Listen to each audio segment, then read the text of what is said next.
Hey HBAR holders, how are you doing today? So we're just taking a look at the chart and we're going to take a look at some technical analysis as well and see what is really stopping HBAR from really dropping too much lower. So we're going to jump into that in this video. Hit the like button, subscribe to the channel if you haven't already.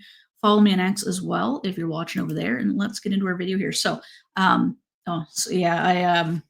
I kind of cut my finger pretty bad. I was making jerky actually. I don't know if any of you guys ever made jerky, homemade jerky or not, but I was going to try this new garlic recipe, honey garlic or whatever, and my finger wasn't a part of the jerky, but apparently it's hopefully stopping soon. There's a lot of blood, but that's okay.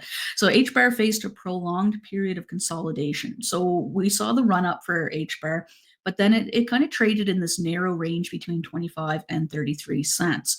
And what did really stopped it from going up was the whole macro event where Bitcoin had started to fall and took the overall altcoin market with it, right? And with the stability that HBAR has been showing, though, is tremendous because it's really stopping it from seeing further losses. It's prevented a lot of losses, to be honest with you. We've seen this thing drop a lot more than it has today, or not today, but the last couple of days, and it's actually showing a ton of strength. But there is some risk there that we could see that holders might be getting a little impatient and not knowing which direction HBAR is going to go. So, if this lasts too much longer, we could potentially see, maybe a bit of a sell-off. There'd be some pressure there anyway.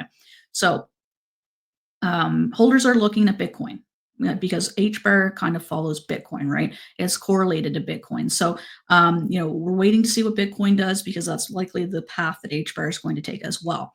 So the funding rate for HBAR has been fluctuating between positive and negative. And that reflects uncertainty in the trading market, right? So it's kind of like holders don't know whether to go long or short. That's basically what that means.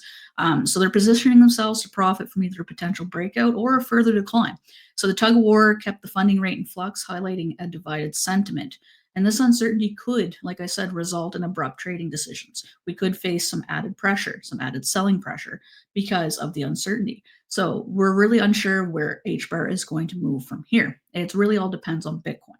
HBAR's macro momentum is heavily tied to its correlation with Bitcoin. It's at a 0.65. So HBAR may follow Bitcoin's price movements more closely. Sometimes it doesn't, but a lot of times it does. Bitcoin reclaims that 100K level and continues to rally. We could see HBAR follow suit as well and break out of this consolidation phase. So HBAR's price prediction. So where exactly are we? Like we said, we're right now consolidating between 25 and 33 cents. Should the overall market sentiment lean further bullish, we could see HBAR drop down below that 25-cent critical support level. And if it does, there's not much holding it back between here and about 18 cents. So that's a potential. But not all bearish, right? I mean, my outlook is bullish. Same for Bitcoin.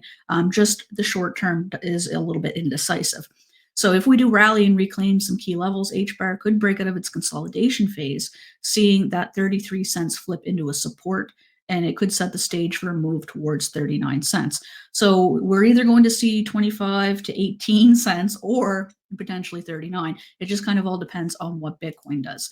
And a lot of times Bitcoin is that market driver, right? So we're still above that 25-cent level as of right now. We're down about 8% in the last 7 days.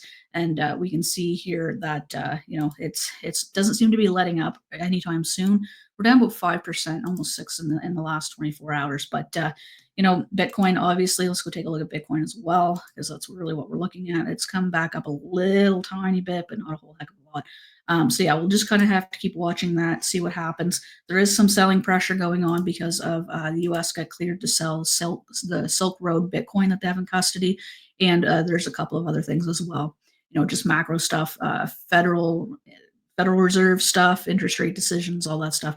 So, really, in my opinion, I'm just kind of sitting tight at this point. I'm not really buying the dip to this time, and I'm going to just kind of wait and see what happens, because I do think, though, we are going to see an increase in positive sentiment towards President-elect Trump's inauguration that's taking place on the 20th. So hopefully we'll get some more positive momentum going. But for right now, we're going to deal with some of these red days and blood in the streets. That's all I got for you in the video. Thanks so much for tuning in, and I'll catch you in the next one.